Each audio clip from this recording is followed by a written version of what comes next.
Le psychomantium est un outil sacré, une ancienne méthode d'exploration de la conscience et de contact interdimensionnel qui utilise l'élimination des stimulations sensorielles externes, des stimulations auditives, kinesthésiques et visuelles pour faciliter les visions et l'émergence de l'énergie de l'esprit. Le docteur Raymond Moody, médecin, docteur en philosophie et professeur de mathématiques, encouragé par les changements psychiques et spirituels positifs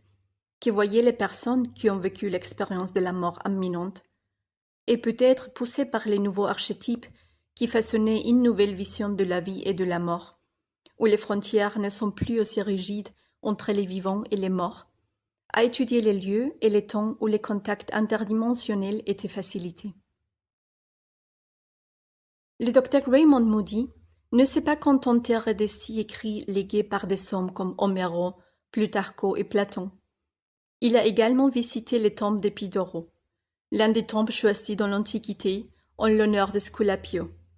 où les gens se dirigeaient à la recherche de guérison à travers l'incubation d'Aref et l'oracle des morts d'Ephira, qu'ils secouaient pour entrer en contact avec les êtres décédés.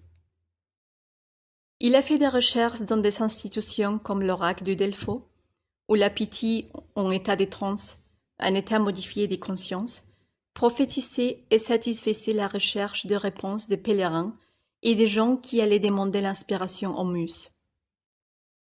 À travers ces explorations, il a extrait de tous ces sites une série de modèles communs, une certaine préparation de certains rituels, labyrinthes et cavernes sombres, qui ont provoqué l'isolement sensoriel, pour arriver enfin à la chambre de vision, où l'on pouvait trouver un énorme chaudron en bronze ou en cuivre poli, avec de l'eau ou de l'huile à l'intérieur, ou une autre forme de surface réfléchissante. Ces recherches lui ont révélé qu'une surface spéculative a été et est utilisée dans de nombreuses cultures différentes comme moyen de faciliter les expériences visionnaires. Les Aztèques utilisaient des miroirs d'obsidienne, les chamans de Sibérien des miroirs de cuivre, et ceux d'Afrique des récipients à eau. Les Tibétains utilisaient des lacs clairs et des miroirs oraculaires. Dans l'Ancien Testament apparaît Josie interprétant les rêves et ayant des visions prophétiques grâce à une coupe d'argent.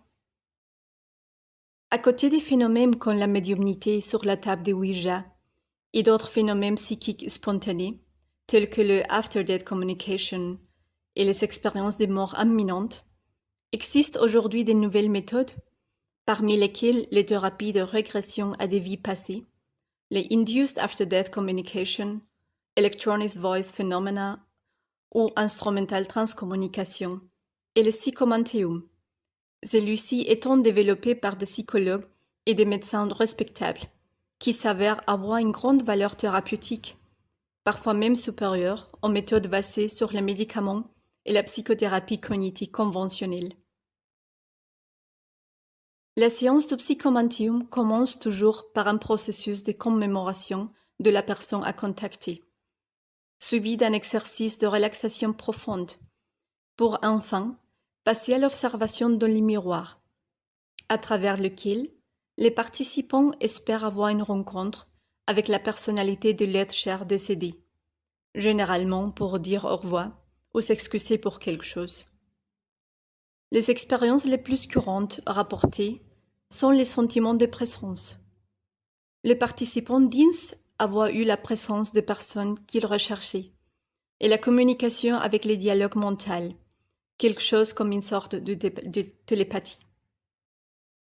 Les participants déclarent avoir eu un dialogue intérieur avec des personnalités désincarnées. Après presque une heure dans le psychomanteum, certaines personnes peuvent se transformer en miroir, comme si c'était une fenêtre ou un tourbillon de nuages, puis éprouvent des visions très vivaces. Parfois, les visions de l'autre côté du miroir semblent se projeter en 3 dimensions dans l'espace du psychomanteum, souvent décrites comme dépassant les réels, c'est-à-dire plus réels que la réalité elle-même. Dans la Goetia anglaise, il y a aussi le Black Mirror, ou miroir noir, C'est une sorte de miroir noir analogue au psychomanteum, mais qui fait partie de la connaissance médicale de la Goetia. Ce miroir noir, dans les rituels et les cérémonies, est utilisé pour avoir des visions, faire des consultations et obtenir les contacts.